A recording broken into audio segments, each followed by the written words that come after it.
Kominn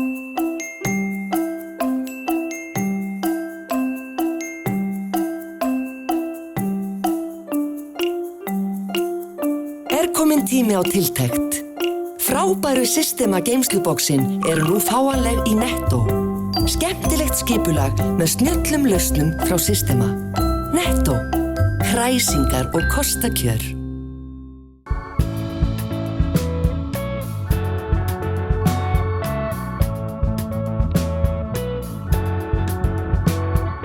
Komið sæl og verið velkomin í sjónvarp Víkurfrétta í fyrstu viku febrúar. Mannlífið og atvinnulífið á Suðurnesjum heldur áfram að blómstra og við förum vítt og breytt Reykjanesskagann í þessum 5. þætti okkar á þessu ári. Við hefjum þáttinn í kennsluhúsi á Ásbrú sem gullnáma fyrir flugáhugamenn. Þar að finna tékkneska herþotu, mótora af Harriet-þotu og ýmislegt annað grams. Nú stendur til að fjölga konum í flugvirkjanáminu. Úr flugvirkjanáminu förum við í Heiðarskóla í Keflavík með bæjarstjóranum í Reykjanesbæ, en hann þessar vikurnar á yfirferð Reykjanesbæ og ræðir við starfsmenn stofnana og deilda bæjarins það sem efst á baugi í rekstri bæjarins í dag. En við byrjum í flugvirkjanámi á Ásbrú. Flugvirkjanám hófst hjá Keili á Ásbrú haustið 2013 og á dögunum voru 22 nemar útskrifaðir. Rúnar Árnason, forstöðumaður Flugakademíu Keilis, segir aðsókn í námið hafa verið mjög góða til þessa, enda hafa atvinnumöguleikar flugvirkja sjaldan verið meiri en í dag. Við kynntum okkur flugvirkjanámið en fáar konur stunda námi flugvirkjun hjá Keili, en því stendur til að breyta. Nám í flugvirkjun hófst við Keili haustið 2013. Fyrstu flugvirkjarnir voru útskrifaðir þaðan á dögunum, 22 talsins. Námið kennt í samstarfi við elsta flugvirkjaskóla á Bretlandseyjum. Við hjá Keili erum hérna í samstarfi við skoskan skóla sem heitir Air Service Training, gengur undir nafninu AST. Þeir hafa opnað útstöð hérna á Íslandi hjá okkur, í samvinnu við okkur hjá Keili. Og í samvinnu við þá erum við að kenna okkar nemendum flugvirkjanám sem 5 annað nám. Það sem kennsluefni og gæðakerfi og annað slíkt frá AST til grundvallar í náminu og síðan útskrifast nemendur með brest AST Keilis skírteini þegar þeir ljúka námi. Þannig að þetta nám samvinnuverkefni Air Service Training í Skotlandi og Keilis. Námið byggt upp með svona nokkuð hefðbundnum hætti. Það skiptist í bóklegt og verklegt nám og starfsnám. Þannig að námið raunverulega þannig að þegar nemendur byrja hjá okkur á hausti, svona vanalega ágúst-september, að þá byrjaðu í bóklegu greinum sem snýst á að undirbúa þá fyrir það sem eftir kemur og við leggjum mikla áherslu á starffræði og eðlisfræði og ensku sem þau byrja í og síðan fara þau í þessi sérfög í flugvirkjanáminu, rafmagnsfræði og ýmis fög sem eingöngu eru kennd í flugvirkjum sem gera þau á flugvirkjum. Þannig að námið byrjar að hluta til eingöngu í bóklegu og síðan tekur við meira bóklegt og verkleg kennsla í bland. Það sem við höfum síðan verið að gera hérna hjá Keili að við erum búin núna fyrstir skóla á Íslandi og með fyrstu skólum í Evrópu líka, að við erum að innleiða svo kallað starfsþjálfunarnám inn í námið okkar hérna innandyra í skólanum. Sem þýðir það að þegar nemendur hafa lokið bóklegu og verklegu námið hérna hjá okkur, að þá munu þeir koma og vinna hlut á starfsnáminu sínu hérna hjá okkur, þar sem við erum með flugrekstur og svo kallað EASA 145 leyfi hérna innandyra hjá okkur, þar sem nemendur geta komið í starfsfluguna. Þetta styttir náms- og starfsþjálfunartíma nemenda til muna. Af 60 nemendum í flugvirkjunni Keili aðeins 3 konur, en því stendur til að breyta. Við höfum verið núna að skoða svolítið mikið að kynna námið betur fyrir íslenskum konum og árið 2016 verður verkefnið hjá Keili að fáum konur í flugvirkjanám því að við teljum að flugvirkjanámið eins og flugnám hendi báðum kynjum mjög vel. Í dag erum við með 3 konur í námi hjá okkur og það mjög lág prósentuhlutfall af heildarnemendum og bara af reynslu og það sem við kynntum okkur annars staðar að þá eru konur mjög góðir flugvirkjar og hendar báðum kynjum. Aðsókn í flugvirkjanámi hefur verið góð, enda eru atvinnuhorfur góðar að námi loknu. Já, það er þannig að mikill vöxtur í flugi á Íslandi ekki eingöngu við Ísland, heldur þetta alþjóðlegu vöxtur og allar spár og rannsóknir sem hafa sýnt fram á hvernig framtíðin á að líta út að þá atvinnur mjög góðar því að vöxtur mikill í flugi nú á næstkomandi árum og hefur meðal annars Boeing gefið út nýjar upplýsingar hvað marga Boeing-flugvélar munu seljast og það mun vanta mjög marga flugvirkja og mjög marga flugmenn til þess að vinna á þessum flugvélum sem á eftir að selja í heiminum og eins og við þekkjum öll að þá hefur orðið mikill vöxtur í flugi á Íslandi og fyrir íslenska flugvirkja atvinnuhorfur mjög góðar í Íslandi, líklegast aldrei verið betri. Karen Guðmundsdóttir segir ekkert annað hafa komið til greina en nám í flugvirkjun. Hún segir námið bæði krefjandi og skemmtilegt. Heyrðu, ég samsagt hef alltaf haft áhuga fyrir að græja og gera hluti, sko. Alltaf verið með pappa út í bílskur, síðan ég var bara lítil. Og búandi hérna á flugvellinum næstu því, þá kom eiginlega ekkert annað til greina heldur en flugvirkjun, sko. Og var eitthvað sem kom þér á óvart í náminu eftir að byrja þér? Sko, ég vissi að þetta væri erfitt nám, en ég vissi ekki að þetta væri svona erfitt og krefjandi, en þetta er samt sem áður ótrúlega skemmtilegt og ég sé bara enga veginn eftir því að hafa ákveðið þetta skref, sko.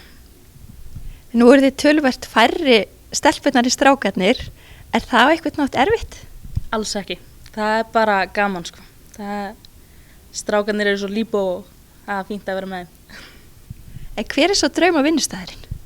Heyrðu, það er enginn eins og er. Ég er bara opin fyrir öllu og ég ætla bara að sjá hvert námið tekur mig og ég var alveg til að fara út í heim og bara líka vera hana heima. Það bara kemur síðar. Davíð Ingi Jóhannsson fékkst áður við teiknimyndagerð en stundar nú nám í flugvirkjun. Ég er búinn að vera að vinna við annað sem er frekar svona erfiður bransi og ég fekk eiginlega bara nóg af því og hef alltaf haft mikinn áhuga á flugi og þetta eiginlega bara lá bara beina stiði, sko. Þannig ég fór að skoða þetta og hafði samband við Rúnar hérna hjá Geili, fekk svona góða einsýn á bara hvernig þetta væri og já, bara leið að opna fyrir svona ferli þá bara sendi ég inn umsókn. Það var eiginlega bara, já, ég varð að breyta til og sé ekki eftir því, sko. Og hvernig er þetta nám? Er þetta svolítið erfitt? Já, þetta er mikið, þetta er svo mikið, ef þú hefur áhugan á þessu, þetta er bara eins og með allt annað, ef þú hefur mikinn áhuga á því sem þú tekur fyrir hendur þá er það ekki erfitt, sko. En mikið, já, þetta er mikið efni á stuttum tíma, sko. Þannig að mikil viðvera, þú veist, að vera að eyða öllum þínum tíma, því ekkert að vinna neitt með þessu eða eins og þessu.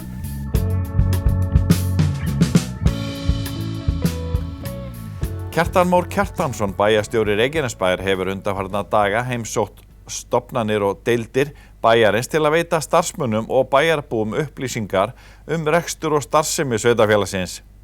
Bæjarstjórinn er núna hálfnaður á yfirferð sinni en almennum vinnustöðum og hópum í Reykjanesbæ stendur einnig til boða að fá bæjarstjóran á sinn fund þar sem farið er yfir stöðuna og fólki gefst kostur á að spyrja spurninga. Kjartan Már heimsótti kennarastofuna í Heiðarskóla í Keflavík í vikunni og þar brunnu skólamálin helst á fólki. Sjónvarp Víkurfrétta tók bæjarstjóran tali eftir fundinn. Tilgangur með þessu er einmitt að veita upplýsingar frá fyrstu hendi og menn eru að ræða alls konar mál, mikið mál sem tengjast einstöku vinnustöðum eða stofnunum en svo eru þessir ágætu starfsmenn okkar líka bæjarbúar þannig að þeir eru að spyrja ýmislegt sem tengist svona bænum fyrir utan vinnustæðin þeirra en heilt yfir finnst mér bara mjög gott hljóð í fólki og bjartsýni ríkjandi. Einhverjir eru að hafa áhyggjur og eru kannski ekki, telja sig ekki verið búin að fá nægilegar upplýsingar. Þú ert mættur á staðinn til þess að veita þessar upplýsingar? Það er bara nákvæmlega tilgangur með þessu. Ég gerði þetta í janúar og febrúar í fyrra. Þá vorum við svona að byrja þessa vegferð í hagræðingu og endurskipulagningu og því og það var svona þyngra fannst mér yfir öllu þá. Núna er liðið ár og menn eru svona búnir átt að segja á því að það þarf að grípa til alls konar aðgerða og við erum bara að veita upplýsingar það. Þannig að fólk fái bara tækifæri til að spyrja og fá svör frá fyrstu hendi. Finnst þér að íbúar í Reykjanesbæ séu svona betur búin að átta sig á í hvað stöðu bærin er? Já, ég held að þeir sem að vilja á annað borð horfast í augu við það eru búnir að því en svo er alltaf einhver hópur sem að kannski er í afneitun eða telur þetta ekki rétt eða sagt eitthvað. Það er allt í lagi, ber alveg virðingu fyrir því. En nú teljum við okkur vera búin að segja það sem þurft að segja og við getum hætt að eyða svona mikill orku og tíma í það og getum farið að halda áfram að horfa fram á veginn eins og við höfum verið að gera samhliða þessu, en þetta hefur tekið mikinn tíma og orku og fengið mikla athygli fjölmiðla til dæmis. Hvernig finnst þér sjálfum að koma hérna á svona vinnustæði og hitta fólkið og vera svolítið í kaffistofu spjallinu? Bara frábært sko, alveg frábært, mér finnst það mjög gott og ég að hvetja fólk til að vera bara opið skátt og segja það sem því býr í brjósti og ég alveg tekinn hér og skammaður líka sko og það allt í lagi því að þær ábendingar sem ég hef fengið eru allar réttmætar og bara mjög gott. Við erum að vinna þetta saman, þetta liðsvinna. Þú veist, það ekki bara nokkrir kallar á bæjarskrifstofunum eða konur að vinna þetta. Þetta eru 1000 starfsmenn og við erum að vinna í þessu saman og ætlum að komast í gegnum þetta saman. Hvernig verður framhaldið hjá þér í þessu? Þú nokkra vinnustæði eftir? Já, ég ekki hálfnaður. Þannig að ég á marga vinnustæði eftir, bæði innan Reykjanesbæjarkerfisins og svo eru líka fyrirspurn, ég býð fyrirtækjum upp á það að koma á kaffistofuna eða í hádeginu ef menn vilja og það aðeins eftirspurn eftir því líka. Þannig að þetta verður bara gaman. Þannig að ef vinnustæðir hafa áhuga þá getum við svona komið því á framfæri kannski núna? Já, bara hafa sambandi við bæjarskrifstofurnar og við græjum það. Nú langar mig aðeins að spyrja hérna kannski skólamálin sem eru kannski stærsti hlutin hérna eins og þú nefndir hérna áðan í rekstri bæjarins. Já. Erum við ágætlega stödd þar? Já, við erum í rauninni mjög vel stödd í skólamálum. Það búið að vera að vinna mikið í skólamálum í Reykjanesbæ undanfarin ár, bæði leikskóla og grunnskóla og bæta menntun og þjónustu og ná betri árangur í samræmdum prófum og svo framvegis í rauninni taka á málunum frá öllum vinklum og það voru forveri minn og fleiri sem lögðu mikla áherslu á það og í góðri samvinnu við kennara og foreldra og nemendur og svona og það hefur náðst mikill árangur í því og við sjáum það núna í skoðanakönnun sem Gallup að gera þjónustukönnun á svona stærstu sveitarfélögunum að við erum að skora yfir meðaltali hér. Þannig að íbúar eru mjög ánægðir með skólakerfið okkar. En með húsnæði, vantar einn grunnskóla í Njarðvík, það á teikniborðinu? Já. 2 leikskóla, koma þessar byggingar? Já, þær munu koma, það bara spurning hvenær og íbúum fjölgar hér svona jafnt og þétt í Reykjanesbæ og við verðum náttúrulega innviðirnir verða að vaxa með, þannig að við þurfum að klárlega byggja nýjan grunnskóla á næstu árum, hugsanlega fljótlega nýjan leikskóla og kannski 2 á svona næstu 7-8 árum. Með þessar aukningu íbúa, erum við að sprengja svolítið utan á okkur í skólakerfinu? Já, það gerist náttúrulega eðli máls samkvæmt, en það ekki gott ef að fjölgunin of mikil og hröð í einu, af því að þá verður svona framhlaðinn kostnaður í uppbyggingunni hjá okkur og það ekki akkurat það sem við þurfum núna, að fara í einhverja 100 milljóna eða milljarða fjárfestingar. Af því við eigum það bara, eigum ekki fyrir því í augnablikinu. Þannig að ef þetta svona 1–1,5% aukning, svona jafnt og þétt, þá svona þægilega eiga við uppbyggingu innviðar í samræmi við það. En við náttúrulega stýrum því ekki, fólk kemur bara að það ætlar að koma, atvinnulífið kallar á fólk og meira vinnuafl, það talsvert ennþá að lausu húsnæði og á hagstæðu verði, þannig að við finnum fyrir því að það fjölgun.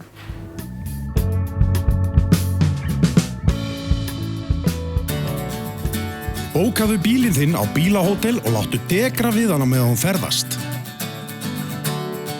Bíllinn bíður þín svo tandurheill við heimkomu, beint fyrir utan. Bílahótel.is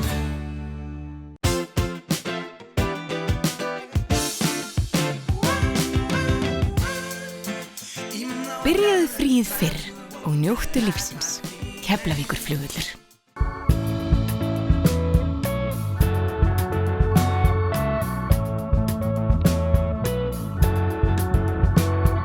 Komið sæl aftur.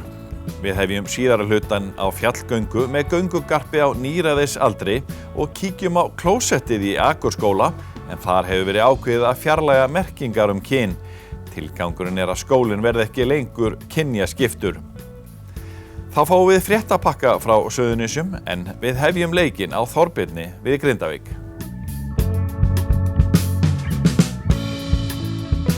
Samuel Alfreðsson 82 ára og býr í Grindavík. Hann hefur búið þar síðan miðjan 8. áratuginn. Hann var áður bóndi norður á Ströndum en þegar hann flutti til Grindavíkur Fekk hann vinnu í frystihúsi en gerðist síðar bílstjóri og ók olíubíl sem meðal annars var tíður gestur við Grindavíkurhöfn til að dæla eldsneyti á flotann. Samuel var á olíubílum þar til hann var 70 en þá settist hann í helgan stein. Hann hefur hins vegar ekki setið auðum höndum því eftir að hann flutti til Grindavíkur þá hefur Þorbjarnarfell eða Þorbjörn eins og heimamenn kalla hann dregið Samuel til sín. Hann hóf fyrir mörgum árum að ganga á fjalli sér til heilsubótar og líkamsræktar. Við hittum Samuel þegar hann var að koma niður á fjallinu nú í vikunni. Það er nú sagt að allt sé fertugum fært en þú út 2 sinnum það? Rúmlega það. Hvað fékk þig til að fara að ganga á Þorbjörn? Já, það sem fékk mig til að fara að ganga voru 2 vinkonur mínar í Keflavík. Það er Björg og Sigrún Ólafsdætur fyrir þó nokkrum árum. Og ég eiginlega þakka þeim hvað ég hefur góða heilsu. Verður þetta eitthvað fíkn að príla upp þetta fjall? Nei, það verður ekki fíkn. Það er bara, maður hefur ánægja á lífinu og reynir að halda skrokkhelvítinu gangandi. Ertu búin að stunda þetta lengi? Það er nú langt, þó nokkuð sinni byrjaði að labba á Þorbjörn en hér áður fór maður að sumrinu og valdi sólardag en nú fer maður í alls konar veðrum. Hvernig er besta veðrið til þess að klífa fjöll? Já, það er sólarlaust hægviðri. Dagar eins og í dag, svona bjartur en kaldur, er þetta gott klifurveður? Þetta er mjög góður dagur, mjög góður. Hvað ertu lengi að fara upp fjallið? Ég er frá bíl og að bíl ef ég fer upp að gestabókinni, þá er ég 40 mínútur svona í hægviðri. 50 mínútur ef ég fer upp að möstrónum sem ég ger nú stundum. Þú segir að þú áttir þessa vinkonur í Keflavík sem komuður út í þetta en var heilsan eitthvað slæm svona þegar þú ákvaðst að byrja? Nei. Maður var þá að vinnu aldrei og ég reyndar hafði nú alltaf gaman að fara upp á fjöll meðan maður var í búskap norður á Ströndum en maður fór það ekki nema væri erindi smalamennskur eða eitthvað þess konar. En þú ert alls ekkert einn á fjallinu, það er svolítið traffík hérna upp og niður? Það er oft hellingstraffík. Það er oft góðum dögum og sumrinum helgar, kannski 20 upp í 30 manns. Er þetta Íslendingar eða útlendingar, veistu það? Já, núna hefði skrifað í gestabókin þegar ég kom upp var nýsjálenskt par. Það er þó nokkuð útlendingum búin að vera á þessu ári. Ertu að fara þetta í flestum öðrum? Nei, ég segi það nú ekki. Svona kallar skoti á nýræðisaldri, hann fyrir nú ekki hvaða veðri sem er. Hvernig ertu búinn? Ertu búinn að fá þér góða gönguskó og ertu að nota stafi? Ég nota alltaf stafi upp. Og ég var nú svo heppinn að hitta hennar Laufey vinkonu mín og hennar mann nokkur fyrir jól. Þau voru að fara út úr bílnum. Og ég sá undir iljar þeirra, þau voru á broddum og ég fór daginn eftir inn í útilíf og keypti brodda. Og það munar það? Já, í harðfenni og ef það er hálka, það er þvílík öryggistilfinning að hafa ekki tugað að þessu fyrr. Ertu yfirleitt samt að fara einn sjálfur upp eða ertu eitthvað að draga fólk með þér? Ég er oftast bara einn. Ég er bara ánæður með sjálfum mér. Hvað, ertu að hugleiða eitthvað á leiðin upp eða ertu með tónlist í eyrunum eða hvernig er það? Nei, ég er ekki með tónlist í eyrunum. Ef að allavega á sumrinu þá vil nú heldur hlusta bara fuglana og svoleiðis. Nei, ég er aldrei með tónlist í eyrunum. En þetta er svona góðu tími til þess að vera rauninni einn með sjálfum sér og hugsa bara daginn og veginn? Já, eða bara hugsa ekki neitt. Það er einfaldast. Aðalega hugsa það að komast heill niður aftur? Já, ég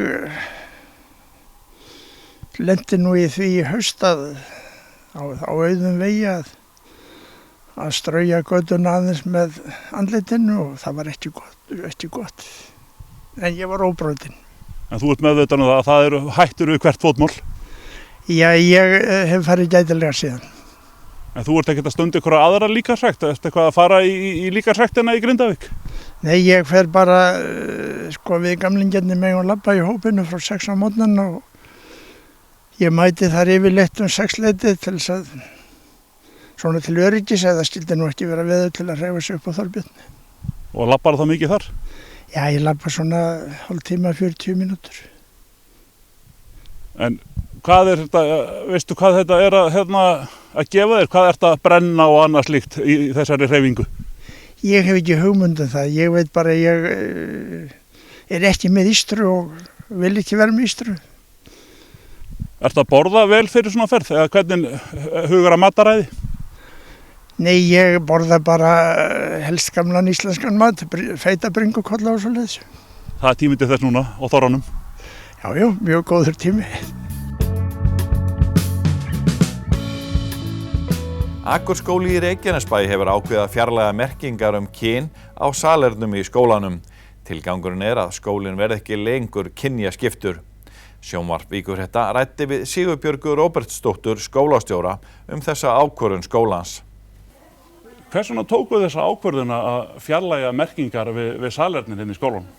Já, það var nú kannski ekki bara það sem við tókum ákvörðun en við erum með nemendur í skólanum sem eiga í vandræðum með að átta sig í sínu eigin kyni, tælið sem verið röngum líkama og við ákveðum að vera kynlaus skóli. Að vera ekki að skipta klósettum eftir kyni, ekki vera með raðir eftir kynjum, þannig að einbytta okkur á því að leyfa öllum að njóta sín alveg sama hvernig þeir eru. Og hvernig hefur þetta mælst fyrir hjá nemendum? Sko, nemendur tóku nú ekki eins og eftir þessu. Þetta voru nú bara örfá skilti sem voru tekið niður og við bara héldum okkar striki og það hefur engin kvarta yfir þessu. En þessi fjölmiðlaumræða hefur vakið meiri athygli hjá nemendum heldur en það taka ykkur skilti á klósettum. Eru strákarnir að fara á stelpuklósettið og öfugt?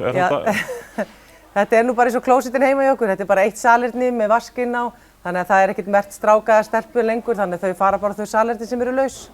Það bara svoleiðis. Hvernig viðbrögð hafið þið verið að fá úr samfélaginu hérna í kring? Sem betur fyrir höfum við nú bara fengið jákvæð eða lítil viðbrögð. Þetta hefur ekkert vakið neina mikla athygli. En af því að þetta nú bara venjuleg salerni og ég held að fleiri skólar séu með ómerkt salerni heldur við. Þannig að við höfum bara fengið jákvæð viðbrögð. Við vorum ekkert að tilkynna þetta, ekkert frekar að við tilkynntum þegar við merktum salernin. Þá tilkynntum við ekki þegar við tókum það niður. Það hefur verið svona aðeins umræða þetta á samfélagsmiðlum. Haldið þið að þið þurfið að útskýra þetta eitthvað betur fyrir fólki? Já, ég held að margir haldi að við séum bara að fara einhverja leið sem ekki rétt og við séum með bása eins og í gamla daga þar sem að strákar og stelpur eru saman við hliðin á pissuskálanum. Það er ekkert svoleiðis. Þetta eru bara venjuleg salerni og þessi fjölmiðla umræða kom náttúrulega svolítið óvænt. Þetta var bara pingu lítill vefmiðl sem við byrjum á að fara í viðtal við og hafði svo sem við sem ekkert að þetta yrði svona mikið mál. En ég held að þetta snúist nú mest að vera bara fordómalaus og leyfa öllum að njóta sín. En þetta eru bara salerni eins og heima hjá hverjum og einum þannig og þar nota kallar og konur sömu salerni, þetta er ekkert mikið vandamál. Og þetta er alls ekki í búningsklefanum eins og sumir hafa haldið. Þar erum við með auka búningsklefa ef einhver treystir sér ekki inn í strákaklefan eða stelpuklefan. Þannig að það hefur ekkert með það að gera. Já, það er alltaf fjör í fréttum frá Suðurnesjum. Við hefjum leikinn í Grindavík. Þar máli í vinnslu hjá bæjarstjórn sem hefur óskað eftir 4 vikna fresti til að taka afstöðu til forkaupsréttar á bátnum Óla á Staðgek á 99. Báturinn í eigu Stakkavíkur og með honum fylgja 1000 tonn, þar af 800 tonn af þorski. Verðmæti kvótans 3 milljarðar króna. Fyrirtæki hyggst selja bátinn þar sem það þarf að selja aflaheimildir í krókamakskerfinu því að það fyrir ofan kvótaþak í því kerfi. Færi kvótinn úr bæjarfélaginu gæti það haft töluverð áhrif á atvinnulíf í bænum. Keilir á Ásbrú stefnir á að bjóða upp á 3 ára stúdentsnám frá og með næsta hausti. Skólinn hefur fengið tilskilin leyfi frá menntamálaráðuneytinu og nú hafin vinna við að koma á skólanum á fót en hann mun bera nafni Menntaskólinn á Ásbrú og skammstafur MÁS. Hann verður að mörgu leyti frábrugðinn öðrum framhaldsskólum. Hann mun leggja áherslu á vendinám sem hefur verið stór hluti af starfi Keilis á undanförnum árum. Heilbrigðisstofnun Suðurnesja hóf síðastliðinn þriðjudag að bjóða upp á móttöku barnalæknis 3 daga í viku. Fjölnir Freyr Guðmundsson, framkvæmdastjóri lækninga á HSS, fagnar þessum áfanga og segist horfa til þess að þetta verði mjög góð viðbót við þjónustu HSS við börn og foreldra hér á svæðinu. Stjórn Reykjanes jarðvangs auglýsir nú eftir áhugasömum aðilum til að hefja uppbyggingu þjónustumiðstöðvar fyrir ferðamenn við Reykjanesvita. Deiliskipulag fyrir svæðið bíður staðfestingar hjá Skipulagsstofnun og samkvæmt því heimilt að reisa allt að 400 fermetra byggingu á lóðinni sem á milli Reykjanesvita og Valahnjúks. Sveitarfélagið Vogar greiðir laun stjórnanda barnakórs Kálfatjarnarkirkju á vormisseri 2016. Þetta var samþykkt á fundi bæjarstjórnar Voga í síðustu viku. Farið var fram á styrk fyrir launum stjórnanda barnakórs Kálfatjarnarkirkju að fjárhæð 320.000 krónur. Flottir Vogamenn. 25 fyrirtæki á Suðurnesjum eru meðal framúrskarandi fyrirtækja árið 2015. Creditinfo tilkynnti í vikunni hvaða fyrirtæki á landinu væru í þessum hópi. Þegar þessi viðurkenning var fyrst veitt árið 2010 voru aðeins 5 fyrirtæki á Suðurnesjum sem fengu hana en eru núna 5 árum síðar 25.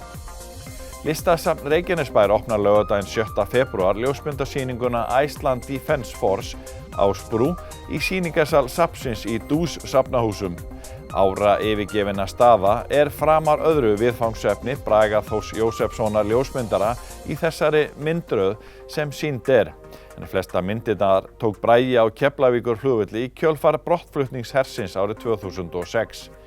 Fjöldi bókana í Hljómahöll hefur næstum tvöfaldast á einu ári. Thomas Young, framkvæmdastjóri, segir að miða við á sama tíma í fyrra þá séu mun fleiri viðburðir á dagskrá framundan á árinu 2016. Gestafjöldi var tæplega 30.000 á síðasta ári og sýningin Pál Óskar sló í gegn. Keflavíkurmærin Ástrós Brynjarsdóttir, íþróttakona Reykjanesbæjar, varð Norðurlandameistari í taekwondo í 5. sinn og var valin bardagakona Norðurlandamótsins. 3 stór þorrablót á Suðurnesjum síðustu vikurnar drógu að sér tæplega 2000 manns. Suðurnesjamenn ekkert að grínast með þorramatinn en þeir grínast á þorrablótunum og taka fyrir fólk og atburði liðins ás á skemmtilegan hátt. Þar fóru Keflvíkingar mikinn í hálftíma myndbandi en þorðu ekki að setja það á netið. Þetta var því einkasýning fyrir þá rúmlega 600 gesti sem mættu. Leiðum þökkum fyrir áhorfið minnum við á aðra miðla Víkurfrétta. Blaðið okkar sem hefur verið gefið út síðan árið 1980 og síðan Víkurfrétta vefinn en hann átti 20 ára afmæli á síðasta ári. Þar að finna nýjar fréttir alla daga vikunar. Og fyrir kylfingana á kylfingur.is. Nýjar golffréttir alla daga. Þið getur hort á eldri þætti sjónvarps Víkurfrétta á YouTube-rásinn okkar undir heitinu Sjónvarp Víkurfrétta. Við þökkum fyrir okkur, sjáumst á vikuliðinni, verið sæl.